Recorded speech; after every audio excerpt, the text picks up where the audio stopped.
pako, puro kwento, puro yabang, puro plano, puro taas noo sa litrato. Pero bitin pa rin pag-uwi sa kwarto.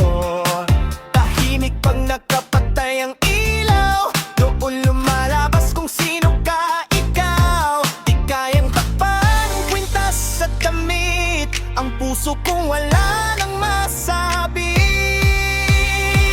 Ang tunay na pag-angat, di nasusukat sa lakas ng iyong sigaw. Di sa laki ng bulsa o sa dami ng palakpak sa iyong likod. Ang tunay na pag-angat, mararamdaman mo pag kaya mo na tumalon lampas sa ingay ng mundong ito.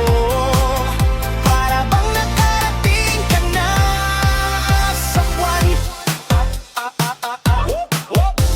May araw din na ikaw ay babagsak, mapuputol ang tawag, mawawala ang palakpak. Doon mo tatanungin, sino ba talaga ako? Kung wala na ang lahat ng tumatawag sa ngalan mo. Kaya dahan-dahan, huwag ka mainip, hindi karera ang buhay, hindi ito pakunahan sa litratong hitik.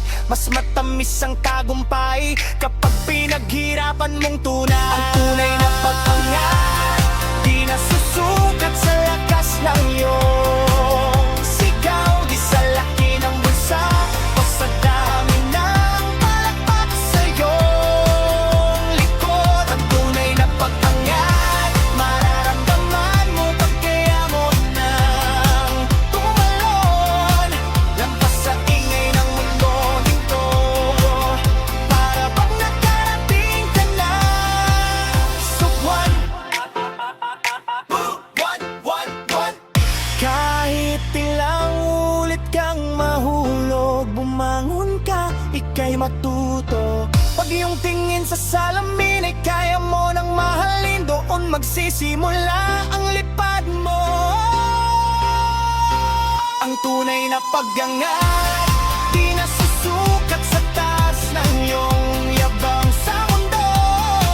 Ang tibok sa dibdib mo, ang tanging sukatan kung gaano ka kakangat. Nararamdaman mo lang pag kaya mong sabihin sapat na ako. Kahit nandito ka pa sa lupa, ramdam mo nang nakarating ka